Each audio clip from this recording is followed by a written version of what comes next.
Fala aí, investidores, sejam muito bem-vindos ao canal Planileiro Investidor. Eu sou Adriano Costa e no vídeo de hoje nós vamos falar do relatório gerencial de janeiro de 2023 do fundo XP Propriedades, fundo de investimento imobiliário. Então a gente vai ver aqui qual foi a performance do fundo, né, nesse primeiro mês de 2023. Então fique conosco para você saber aí as novidades, né, o que está correndo no XPPR 11.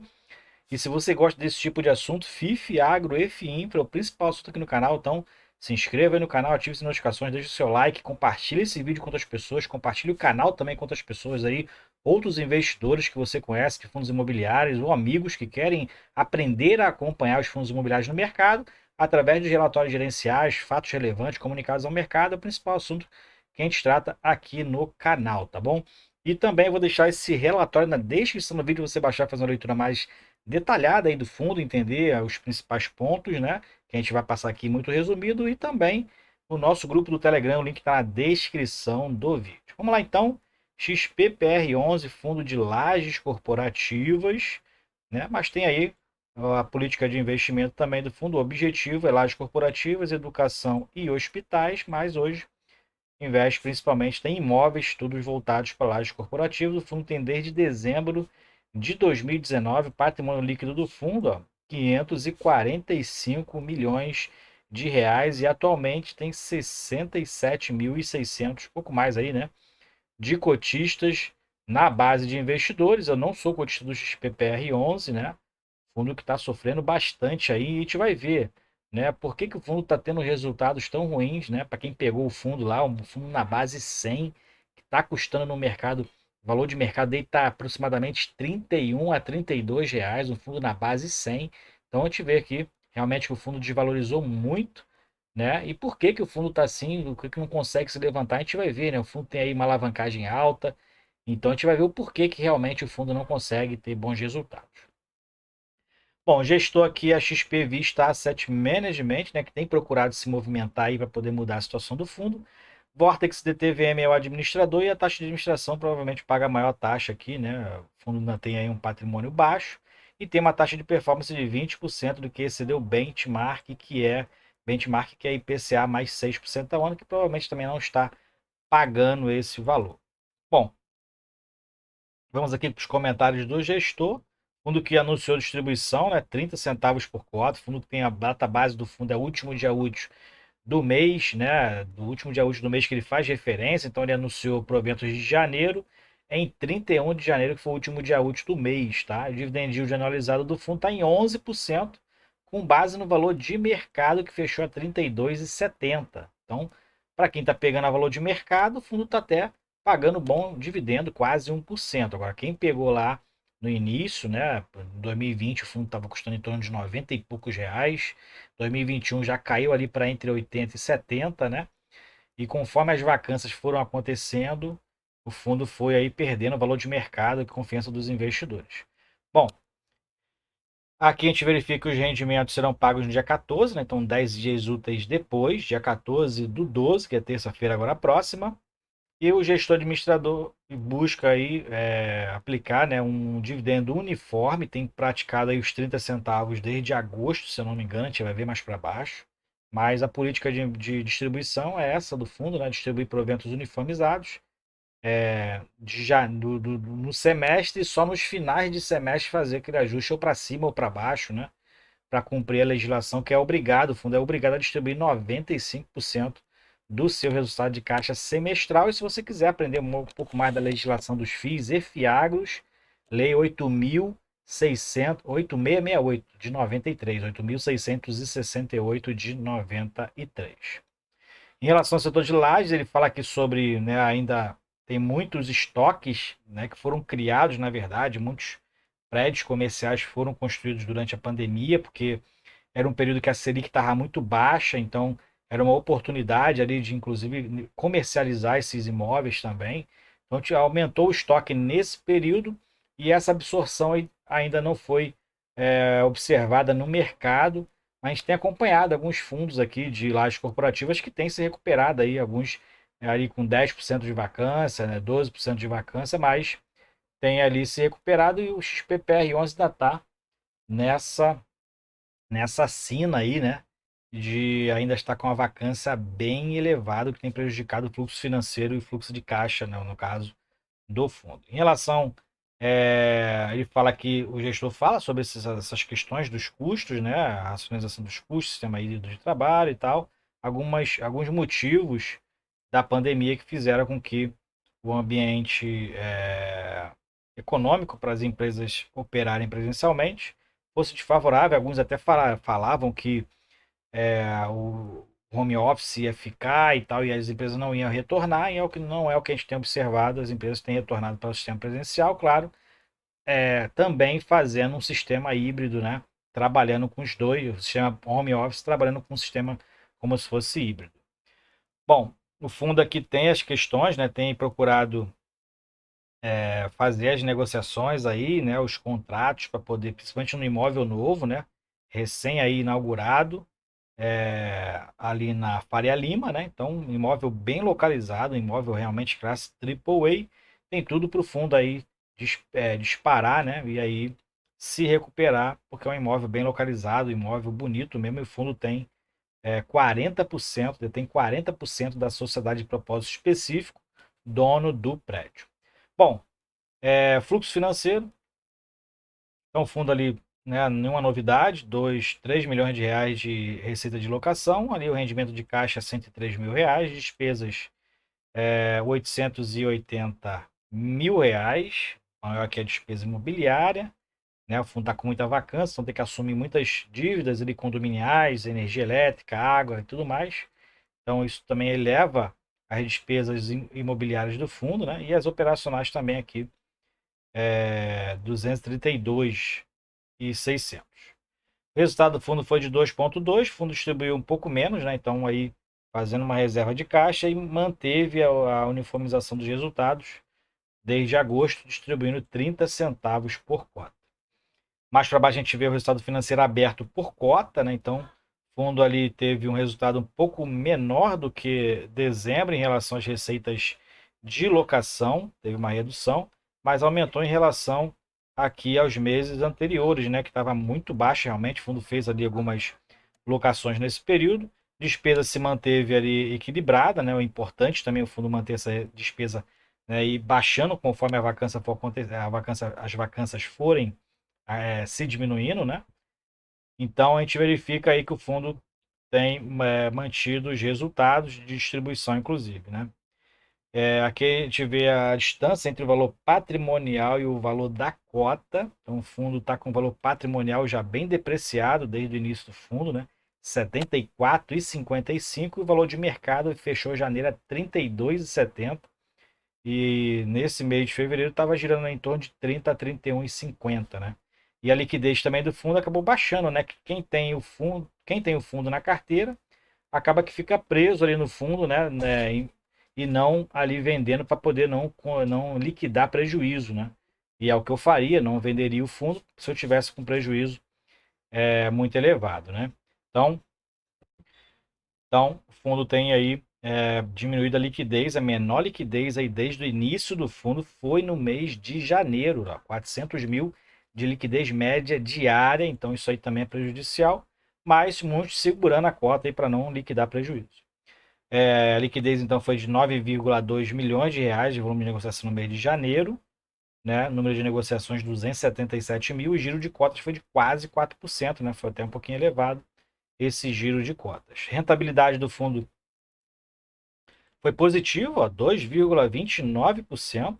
Então o fundo estava com preço mais depreciado aí, de mercado no mês de dezembro, fechou 2023 com um valor mais baixo, se recuperou um pouquinho em janeiro, mas em fevereiro já está girando em torno de 31,50, né? O IFIX foi negativo em 1,60%, então o fundo foi melhor aí que a carteira teórica do IFIX. A gente verifica aqui a questão do IFIX, a carteira teórica, né, tal.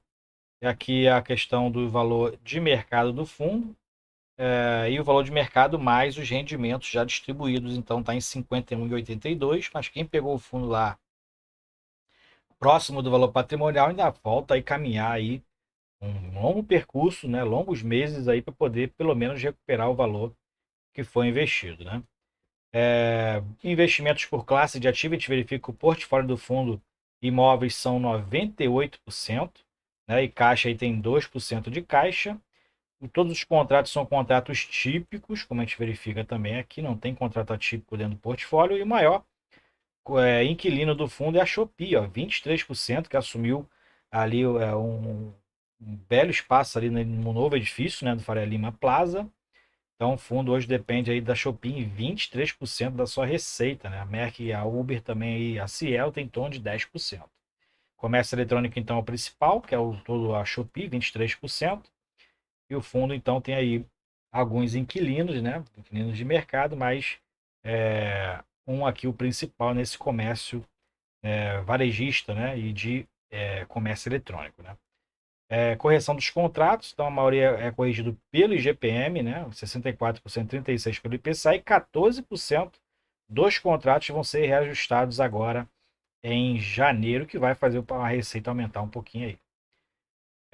E vai ser reajustado tudo pelo IGPM, como a gente verifica aqui, né? E o vencimento dos contratos, 81% vence a partir de 2025, que dá aí um pouco mais de tranquilidade, né? Com os contratos já existentes, com mais de 3 anos aí ainda para vencimento. E o principal fator, né, que o fundo tem performado muito ruim no mercado, é a vacância do fundo, que o fundo não consegue reduzir essa vacância aqui mais substancialmente, né? E a gente verificou ali que a gestora tem procurado fazer aí a venda de alguns imóveis, inclusive para poder cumprir as obrigações que o fundo tem aí nessas aquisições. O fundo praticamente 50% é recurso próprio e 50% é recurso do Tesouro. Então está com uma alavancagem muito alta, né? E na diversificação regional, a gente verifica que o fundo só tem aí 5 imóveis, né? Vendeu parte, inclusive, do Box 298, né? E o principal imóvel hoje eu falei a Lima Plaza, né? Não é o principal, não é o maior imóvel que ele tem hoje, mas é o principal, né? É o mais novo aí dentre eles. E o edifício Evolution, que está com uma vacância ainda bastante elevada, 33 mil metros quadrados que o fundo tem. Hoje o fundo tem 5 imóveis performados, são 217 conjuntos prontos, né, para locação. Não tem empreendimento mais em construção, são 75 mil metros quadrados de área construída, são 18 locatários e 45% de vacância física, e é o que tem atrapalhado, como eu falei, o fluxo financeiro do fundo. Aqui são os ativos imobiliários, são bons imóveis, na verdade, porém a região de Alphaville, né, tem ali um estoque muito alto de escritórios, né, vagos ali, e que tem prejudicado o fundo recompor essas áreas vagas, né? Esse do Faria Lima aqui tem tudo para despontar, né? O fundo detém 40% aí da sociedade de propósito específico, e são imóveis com menores participações. Aqui são os imóveis, então, o edifício Evolution, hoje com bastante área vaga, como eu falei, o fundo tem a maior área bruta locável do fundo está no edifício Evolution, tem muitas áreas vagas, né? A gente verifica aqui. O edifício E-Tower também está com algumas áreas vagas prejudicando aqui a questão da vacância, né? E o Box 298 e aqui o edifício Faria Lima Plaza ainda tem também muitos escritórios vagos, né? E o fundo tem buscado aí então a alocação desses espaços aí muito importante para o fundo cumprir as suas obrigações. Aqui fala sobre a atualização do mercado de lajes corporativas em Alphaville, como eu falei, a região tem um elevado estoque ali de escritórios vagos, né? A taxa de vacância ali na região está em torno de 30%. Então o fundo tem dois principais imóveis são lá, como a gente verifica aqui em cima, ó. São os dois principais imóveis são em Alphaville e é o que tem prejudicado o fundo aí em relação à vacância, a recomposição desses imóveis está muito prejudicada, né? A gente verifica então que lá ainda tem um estoque muito grande de áreas vagas e na região da Faria Lima está em apenas 5%. Então as principais empresas estão indo para aquela região da capital de São Paulo, que é o centro nervoso ali, o centro comercial, financeiro, econômico do país, e ali a questão dos estoques baixaram aí sensivelmente agora no quarto trimestre de 2022. Então esse é o cenário.